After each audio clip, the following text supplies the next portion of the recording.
Hey everybody, welcome to my channel. My name is Ty Davis and I'm going to be starting a segment we call Becoming an Athlete. I just want to kind of give a brief introduction to why I'm doing this session and really the kind of history behind it. I am currently a professional MMA fighter and do a lot of Brazilian Jiu-Jitsu tournaments as well. And of course now 10 years into training, I'm much more of an athlete than I was when I started. But I definitely didn't start out as a good athlete. When I started doing training really seriously in my 20s, about 22, 23. I had just come off a long stint of partying way too hard and basically sitting on my ass. And so any athleticism I had from sports as a kid was completely gone at that point. On top of that, especially as a kid, I was never considered athletic by any measure, or never, my coaches, soccer or basketball never really thought of me as that much of an athlete. And one of the reasons for that was I was a year younger than everybody else. I was in the age group where I was the youngest in my class. And you can read a book called The Outliers by Malcolm Gladwell, and he kind of talks about the big advantages and disadvantages of that. But anyway, without getting into all that, basically I didn't have what people would call natural athleticism, even though I don't think that's a real thing. And I wasn't properly developed as an athlete. And as I've done jiu-jitsu, Muay Thai, MMA for these last 9-10 years, I've started doing more, of course, research and study on what it means to be an athlete, what it means to be properly fit. And I have to say that after looking at the work from Dr. DeAssessis, who I gotta say, give a big shout out to Lawrence Kenshin, because without him I wouldn't have heard about Dr. DeAssessis. But after studying a lot of the stuff that he talked about in his videos and some of the research that he's put out and talked about, and also Don Heatrick, who has an awesome page on YouTube, and if you're into Muay Thai striking or MMA, I really suggest you check his stuff out because he has some awesome thoughts on strength and conditioning for fighting.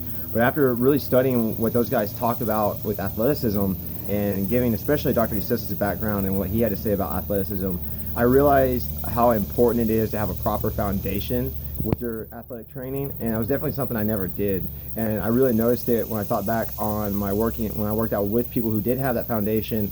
Anytime I do the same workouts to them, I'd be trying to keep pace, and I would use a lot of what Jeff Cavaliere, and again, big shout out to Jeff Cavaliere and his athletex.com, great content there, again, check him out. But I noticed I was using a lot of compensatory strength versus true strength. So what that means is, say you're doing something that's supposed to isolate the legs, instead of getting a good leg workout, I was using my lower back a lot.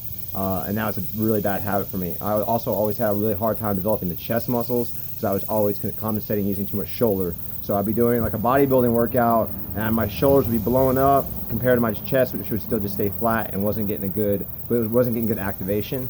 And part of that also comes from lack of quality of reps, which is always a problem for me.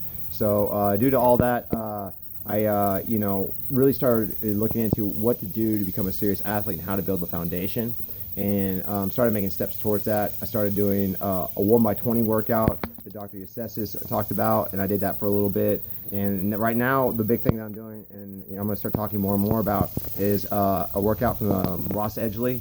I really recommend his book, The World's Fittest Book, and there's a body weight workout. It's body weight and light weights. It doesn't use a lot of stuff. You can do it pretty much anywhere. And sorry for the shaking, guys. I just worked out, so I'm a little shaky right now. But anyway, I really recommend that workout. It's a body weight workout and lightweight workout. And what it does is allows me to put in a really good work, get a lot of development in the areas that I'm trying to develop, with still giving me the ability to train hard at night when I go do my skills training in Jiu-Jitsu and Muay Thai. And so that's been extremely valuable for me. So that's what I'm going to be blogging about or talking about with this video blog and becoming an athlete. There's going to be other topics on this channel as well, but right now that's what I wanted to get started with. I just want to give a brief introduction to that. Like I said, I was never the natural athlete, but by my standard, I even recently wouldn't consider myself super athletic. But I've really made that a huge priority, and before my time is done, you guys are going to see a major transformation in my athleticism. And I want to share a lot of what I'm doing with you guys and girls too, and hopefully it helps somebody. And that's pretty much what this segment, Becoming an Athlete, is going to be about. Hope you guys are having a great day, and I'll see you next time.